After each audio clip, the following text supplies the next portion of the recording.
Hello everyone, आज हम class 11th का टॉपिक बिजनेस के पार्ट सी के बारे में डिस्कस करेंगे, जिसमें मैंने 3 मेन टाइटल्स को कवर करा है आज।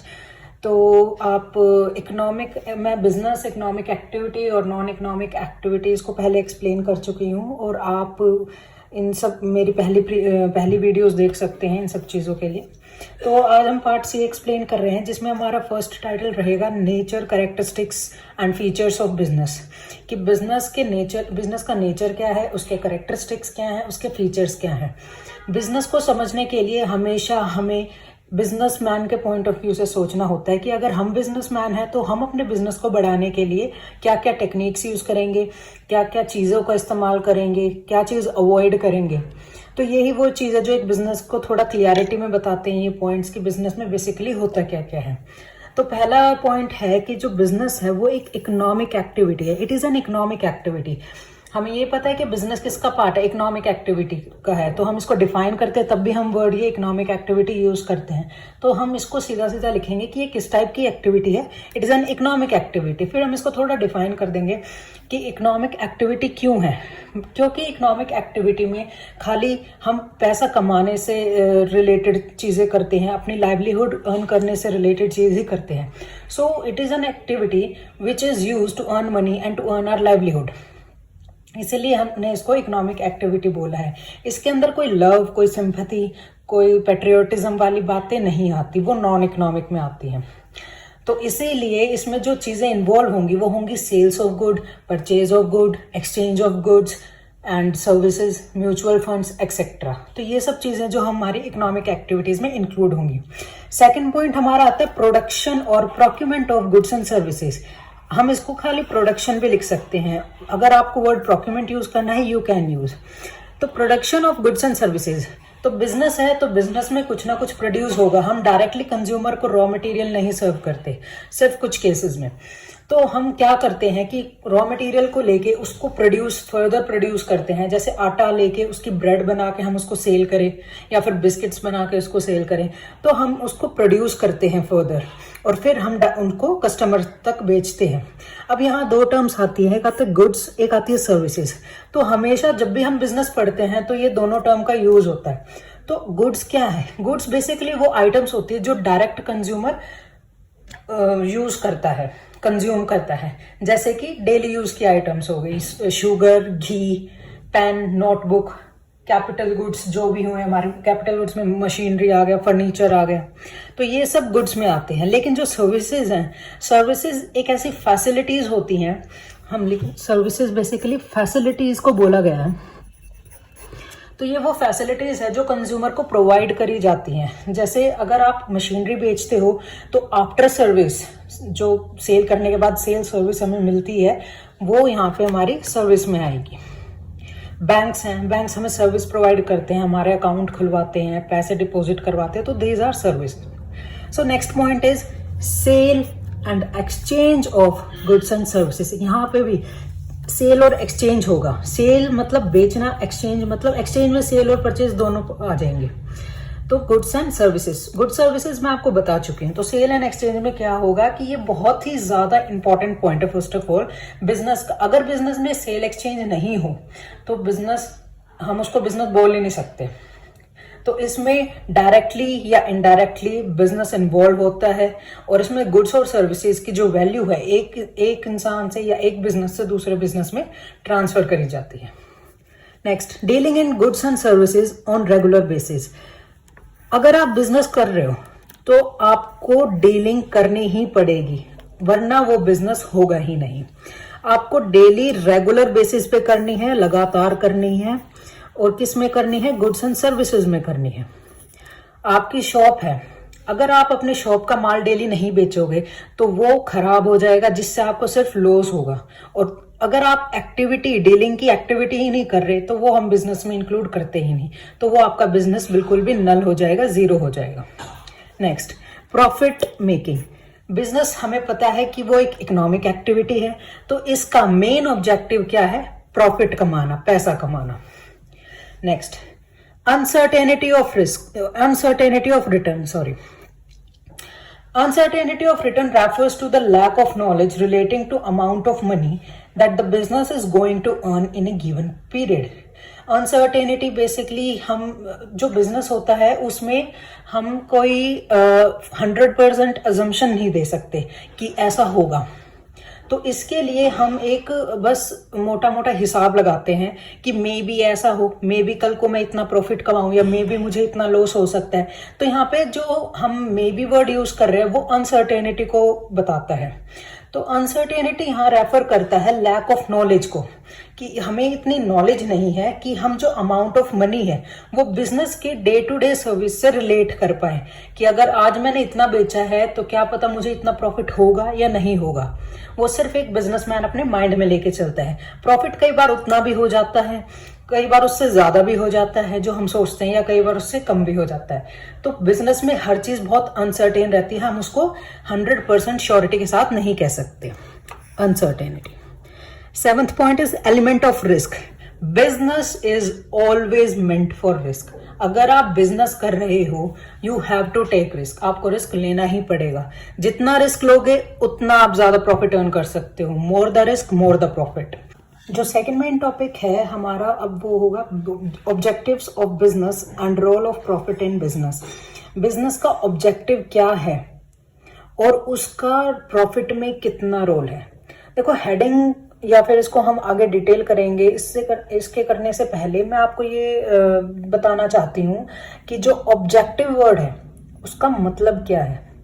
हम हमेशा बोलते हैं ऑब्जेक्टिव ऑफ बिजनेस या objective of this and that, but what is objective. अगर आप ऑब्जेक्टिव को ही नहीं समझ सकते तो आप इसकी इलैबोरेशन कभी नहीं कर सकते, ना आप इसको डिफाइन कर सकते। तो बेसिकली जो बिजनेस है उसमें ऑब्जेक्टिव क्या होता है, हम इसको एक एग्जांपल से समझेंगे। फॉर एग्जांपल एक कंपनी है, कंपनी का नाम है एक्स कंपनी। 2020 ईयर में इसका टारगेट है कि इसको कम से कम मैक्सिमम प्रॉफिट अर्न करना है as compare to previous year. पिछले सालों के मुकाबले इसको मैक्सिमम प्रॉफिट अपना अर्न करना है। तो इस मैक्सिमम प्रॉफिट को पाने के लिए वो अलग अलग एम या अलग अलग टारगेट सेट करेंगे। This is target 1, target 2, target 3, 4, 5, 6, 7। तो ये अलग अलग टारगेट उन्होंने सेट करे हैं मेन ऑब्जेक्टिव को, उसका जो मैक्सिमम ऑब्जेक्टिव है वो पाने के लिए। जब वो टारगेट 1 को अचीव कर लेंगे तो वो सेकंड पे जाएंगे, ऐसे ही सेकंड को अचीव कर लेंगे तो थर्ड पे, फोर्थ पे, फिफ्थ पे, सिक्स्थ पे, सेवंथ पे, और जब सेवंथ को अचीव कर लेंगे तो उनका जो मैक्सिमम प्रॉफिट का जो मोटिव था वो कंप्लीट हो जाएगा। अब यहाँ पे हमने क्या देखा है कि कंपनी का 2020 ईयर में मैक्सिमम प्रॉफिट अर्न करने का एक एम था। तो यहाँ पे ये जो मैक्सिमम प्रॉफिट है ये कंपनी का ऑब्जेक्टिव है, टारगेट है इनका कि इनको ये करना है।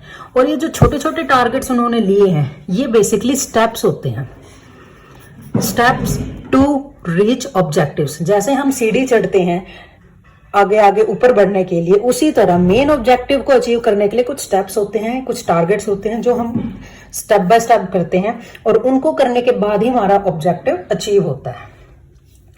एक बिजनेस बिना अपने ऑब्जेक्टिव के कभी रन नहीं कर पाता। अगर बिजनेस का कोई ऑब्जेक्टिव ही नहीं है तो बिजनेस का होना इज यूजलेस। तो बेसिकली जो बिजनेस है वो प्रोवाइड करता है डायरेक्शंस, डिसीजंस एंड एक्शंस, कि क्या डायरेक्शंस लेंगे। 3 डायरेक्शंस, डिसीजंस एंड एक्शंस। ये 3 ऐसे मेन पॉइंट्स है जिनके बिना ऑब्जेक्टिव सेट नहीं हो सकता। अगर ऑब्जेक्टिव है वो आपको डायरेक्शन दे रहा है तो आप इजीली अपना ऑब्जेक्टिव अचीव कर पाओगे। वहां पर डिसीजन राइट टाइम पे लिए जा रहे हैं, क्योंकि बिजनेस बहुत अनसर्टेन होता है, जैसे मैं बता चुकी हूँ। कभी प्रॉफिट हो गया, कभी लॉस हो गया। अब जैसे एग्जांपल है फैशन है, fashion time to time change होता रहता है। तो हमें चलते या फिर चेंजिंग फैशन के अकॉर्डिंग डिसीजन लेने पड़ते हैं कि आज क्या आइटम बिकेगा या कल को क्या आइटम बिकेगा। जो ट्रेंडिंग में है वो कितना सेल होगा, जो ट्रेंडिंग में नहीं है वो कितना सेल होगा। तो राइट टाइम पे बिल्कुल डिसीजन लेना बहुत जरूरी है। फिर उन डिसीजन के अकॉर्डिंग हम एक्शन लेते हैं। तो ये 3 जब हम स्टेप कंप्लीट कर देते हैं तो हम अपना ऑब्जेक्टिव है वो अचीव कर पाते हैं। अब जो ऑब्जेक्टिव ऑफ बिजनेस है उसको दो हिस्सों में डिवाइड करा गया है, या इसके दो टाइप्स होते हैं। First is economic objective and second is social objective. तो बिजनेस है, हम पहले हमेशा पढ़ते आए थे कि बिजनेस हमेशा प्रॉफिट मोटिव का होता है, इसका काम ही प्रॉफिट कमाना होता है, चाहे कैसे कमाए। लेकिन जो बिजनेस के जो एक्ट हैं वो पहले कुछ और थे, लेकिन अब चेंज हो चुके हैं, और इनके अकॉर्डिंग अब बिजनेस सिर्फ प्रॉफिट कमाने की एक जरिया नहीं है। ठीक है, बिजनेस प्रॉफिट कमा सकता है, लेकिन उसके साथ साथ उसे अपने कुछ सोशल ऑब्जेक्टिव्स भी पूरे करने पड़ते हैं। तो बिजनेस को अगर आप चलाना चाहते हो, उसके ऑब्जेक्टिव फुल करना चाहते हो, तो आप पैसा कमाओ, इकोनॉमिक ऑब्जेक्टिव्स जो होते हैं आप पैसा कमाओ, लेकिन उसके साथ साथ आपको सोसाइटी का भी ध्यान रखना पड़ता है, जो हमारे सोशल ऑब्जेक्टिव्स में आते हैं। तो ये इन दोनों का मीनिंग। अब इकोनॉमिक ऑब्जेक्टिव्स में क्या ऑब्जेक्टिव्स हैं, क्या होता है इकोनॉमिक ऑब्जेक्टिव्स में? सबसे फर्स्ट पॉइंट है अर्निंग प्रॉफिट। तो जैसे हमें पता है इकोनॉमिक है, तो इसमें कहीं ना कहीं प्रॉफिट के बारे में होगा, पैसा कमाने के बारे में होगा। तो इकोनॉमिक ऑब्जेक्टिव में पहला काम होता है कि हम प्रॉफिट को अर्न करते हैं, अपनी चीजों को बेचते हैं, खरीदते हैं, जिससे हमें प्रॉफिट का जो मार्जिन है काफी अच्छा मिलता है। सेकंड इज मार्केटिंग स्टैंडिंग, कि हम मार्केट में कितना स्टैंड कर रहे हैं, हमारी पोजीशन क्या है मार्केट में, उसका हमें पता कैसे लगेगा कि हमारी गुडविल क्या है मार्केट में, हम कितना सेल कर पा रहे हैं, कितना परचेज कर पा रहे हैं, और कितना प्रॉफिट अर्न कर पा रहे हैं। बेसिकली जो स्टैंडिंग होती है मार्केटिंग में, वो हम अपने कॉम्पिटिटर्स से देखते हैं कि कंपटीशन में जो हमारे दूसरे बिजनेस हैं जो सेम काम कर रहे हैं, तो उनके कंपैरिजन हम कितना ज्यादा एक्स्ट्रा कमा रहे हैं, कितना कम कमा रहे हैं, तो यहां से हमारे स्टैंडर्ड का पता लगता है। Next is innovation. इनोवेशन का मतलब है कुछ नया निकालना। अगर आप बिजनेस को लंबे टाइम पीरियड के लिए चलाना चाहते हो, तो आपको हमेशा कुछ ना कुछ चीजें इन्वेंट करनी पड़ेंगी, नए नए आइडियाज लाने पड़ेंगे अपनी चीजों को बेचने के लिए, या नई नई टेक्नोलॉजीज का आप यूज करोगे ताकि आप फास्टर प्रोडक्शन कर सको। तो इनोवेशन बेसिकली इसमें हम नई नई आइडियाज के बारे में या नई नई मेथड्स के बारे में सोचते हैं, ताकि हम चीजों को बहुत इजीली तरीके से और बहुत जल्दी कंप्लीट कर पाए। उसके बाद आता है optimum utilization of physical and financial resources. Optimum का मतलब कम रिसोर्सेज को बहुत अच्छे से यूटिलाइज करना। हमारे पास बहुत रेयर रिसोर्सेज होते हैं, तो हम उसका ज्यादा से ज्यादा यूज करते हैं, हम उसके वेस्ट प्रोडक्ट को भी यूज करते हैं। तो जो हमारे पास रिसोर्सेज है, रिसोर्सेज में हमारे फिजिकल हो गए और फाइनेंशियल हो गए। बिजनेस में फिजिकल रिसोर्सेज वो होते हैं जो हमारे बिजनेस को प्रोडक्शन में लगाते हैं, जैसे मशीनरी हुआ, फर्नीचर हुआ, ये हमारे फिजिकल है। और फाइनेंशियल रिसोर्सेज में मतलब हमारे फंड्स आते हैं, मनी, क्रेडिट, लोन्स, ये सभी हमारे फाइनेंशियल में आएंगे। तो हम इन सभी रिसोर्सेज का बेस्ट यूटिलाइजेशन करेंगे ताकि हमें मैक्सिमम प्रॉफिट हो और हम कम टाइम में ज्यादा प्रोड्यूस कर पाए। Next is increasing productivity. Increasing productivity is another point, जिसका मतलब है कि हम कैसे अपनी प्रोडक्टिविटी को बढ़ा सकते हैं या फिर कैसे उसको मेजर कर सकते हैं। अगर हमें अपनी प्रोडक्शन देखनी है कि हमारी प्रोडक्शन अच्छे से हो रही है और उसकी सेलिंग भी अच्छे से हो रही है, तो हम उनको कंपेयर करते हैं कि हमने कितना बेचा है और हमारे पास टोटल आउटपुट कितना है, हमारे पास रिसोर्सेज कितने हैं। अगर मेरे पास 100 प्रोडक्ट्स हैं, 100 में से मैंने 70 सेल कर दिए, तो एक तरह से मेरा मार्जिन ऑफ प्रॉफिट या मेरी जो सेलिंग है वो बहुत अच्छी हुई है। लेकिन अगर मैंने 100 प्रोडक्ट में से सिर्फ 10 या 20 बेचे हैं, तो मेरी जो सेलिंग है वो इतनी अच्छी नहीं है। तो यहाँ से हम एक तरह से बैलेंस कर सकते हैं या चेक कर सकते हैं कि हमारी प्रोडक्टिविटी लेवल कैसी है। फिर हमारा नेक्स्ट ऑब्जेक्टिव आता है social objective. Social objective basically इसमें वो पॉइंट्स रिलेटेड होते हैं जो हम अपने सोसाइटी के वेलफेयर के लिए काम करते हैं, या फिर एक बिजनेस जो सोसाइटी के वेलफेयर के लिए काम करेगा, वो आपके सोशल ऑब्जेक्टिव्स होंगे। So first objective is production and supply of quality goods. Production करना और सप्लाई करना गुड्स एंड सर्विसेज का, लेकिन वो गुड्स एंड सर्विसेज कैसे होने चाहिए? अच्छी क्वालिटी के होने चाहिए। अगर वो अच्छी क्वालिटी के नहीं है, तो एक तरह से हम सोसाइटी को मिसलीड कर रहे हैं, सिर्फ पैसा कमाना। हम बेकार क्वालिटी के गुड्स दे रहे हैं जिससे हमें प्रॉफिट हो रहा है और सोसाइटी को वो काम, मतलब वो जो गुड है वो यूज भी नहीं आ रहा। तो दिस इज नॉट राइट। तो सोसाइटी के वेलफेयर के लिए हमें अच्छी क्वालिटी के गुड्स देने चाहिए। फॉर एग्जाम्पल, अगर हम कोई इलेक्ट्रॉनिक गुड रहते तो उस पर ISI मार्क होना चाहिए दैट रिलेट्स कि ये इलेक्ट्रॉनिक गुड एक अच्छी क्वालिटी का है। या फिर अगर हम कोई ज्वेलरी लेते तो उस पर हॉल मार्क होना चाहिए कि कितने कैरेट्स का है या क्या है इसमें। तो वो बहुत इंपॉर्टेंट है। Next is avoidance of anti social and unfair trade practices. Basically जो बिजनेसमैन है वो हमेशा अडल्ट्रेशन यूज करते हैं, मतलब मिलावट यूज करते हैं, चीजों को प्योर नहीं देते। तो वो एक तो हेल्थ को भी अफेक्ट करता है लोगों की, ऊपर से बहुत ज्यादा उसमें प्रॉफिट भी कमा जाते हैं बिजनेसमैन। तो ये ठीक नहीं है। तो इसमें जो बिजनेसमैन है उसको अपनी सोसाइटी के लिए एक अच्छा काम करना चाहिए, ना तो उसको अडल्ट्रेशन करनी चाहिए, ना उसको ब्लैक मार्केटिंग करनी चाहिए, ना उसको ज्यादा पैसे चार्ज करने चाहिए एक छोटी चीज के लिए, या फिर गलत एडवर्टीजमेंट नहीं करने चाहिए जो एक तरह से ट्रू नहीं दिखा रहे, सच नहीं दिखा रहे हैं। Next is generation of employment. जब भी एक बिजनेस चलता है तो उसका सोशल ऑब्जेक्टिव रहता है कि वो औरों के लिए एम्प्लॉयमेंट निकाले, स्पेशली उन सेक्शंस के लिए जो बहुत गरीब हैं या बहुत लो लेवल पे काम करते हैं और वो अपनी लिविंग को अर्न नहीं कर सकते। तो बेसिकली उस सोसाइटी के लिए वो लोग जॉब्स निकाल सकते हैं और उनकी एम्प्लॉयमेंट में हेल्प कर सकते हैं। वेलफेयर ऑफ एम्प्लॉयज, एम्प्लॉयज को वेलफेयर देना। अगर बिजनेस में कुछ एम्प्लॉयज काम कर रहे हैं तो हम बिजनेसमैन का ये काम होता है या फिर उसकी रिस्पॉन्सिबिलिटी होती है कि वो उनको अच्छी वर्किंग कंडीशन दे, अच्छी सैलरी, उनके काम के अकॉर्डिंग बिल्कुल राइट सैलरी दे जो सेटिस्फैक्ट्री हो, या फिर wages they. Next is community services.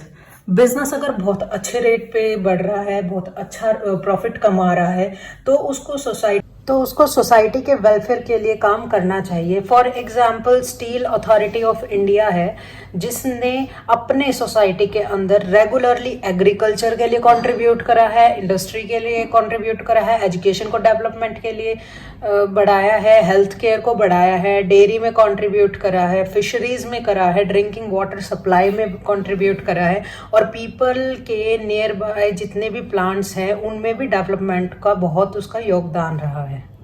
हमारा लास्ट टॉपिक है role of profit in business, कि बिजनेस में प्रॉफिट का कितना रोल है या बिजनेस कैसे प्रॉफिट के साथ चलता है।